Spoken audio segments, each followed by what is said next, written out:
তোর জানার কি দরকার?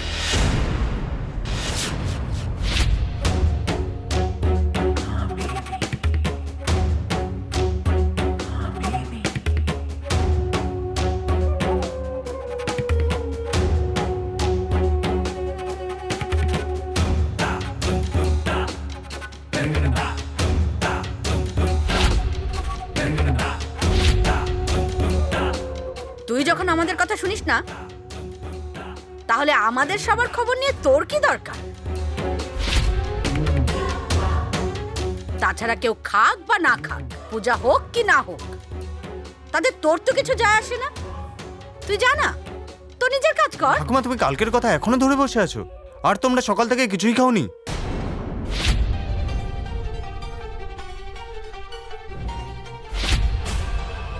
ঠাকুমা, তুমি খাওয়ার পরে ওষুধ খাবে, তোমার শরীর খারাপ করবে না হলে। চলো আমার সাথে, চলো। আমি মেডিসিন খাই কি না খাই, আর আমার শরীরে যা হয় হোক, তার জন্য তুই কেন এত চিন্তা করছিস? রাম, তুমি মানছো না কেন? মা তো কিছু ভুল বলছে না, তুমিই বা জেদ করছো কেন? পিসি প্লিজ। আরে মা, তুমি ঠাকুমাকে বোঝাও। তুই যখন কারোর কথা শুনিস না, আমি কেন তোর কথা শুনবো? কারণ এটা হচ্ছে আমার লাইফের ডিসিশন।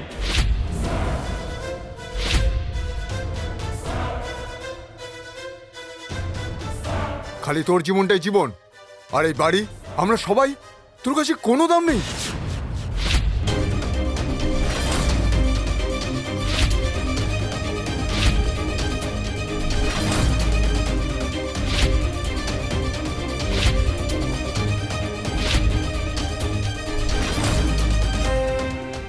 রাম, তুই বলেছিলিস শিয়াকে যদি পাওয়া যায় তাহলে তুই তাকে বিয়ে করবি।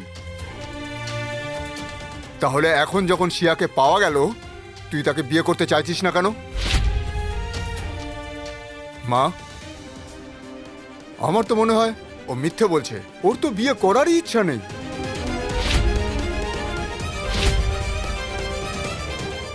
কতদিন আমাদের আবেগের সাথে তুই আর কতদিন খেলবি রাম? একজন পিতা তার ছেলের সমস্ত কথা মানতে পারে, কিন্তু তার ছেলে, তার মা ঠাকুমার কোনো দামই নেই তার কাছে। এসো, চলো মা, এখানে তোমার কথার কোনো দামই নেই। এসো। দাঁড়াও ঠাকুমা।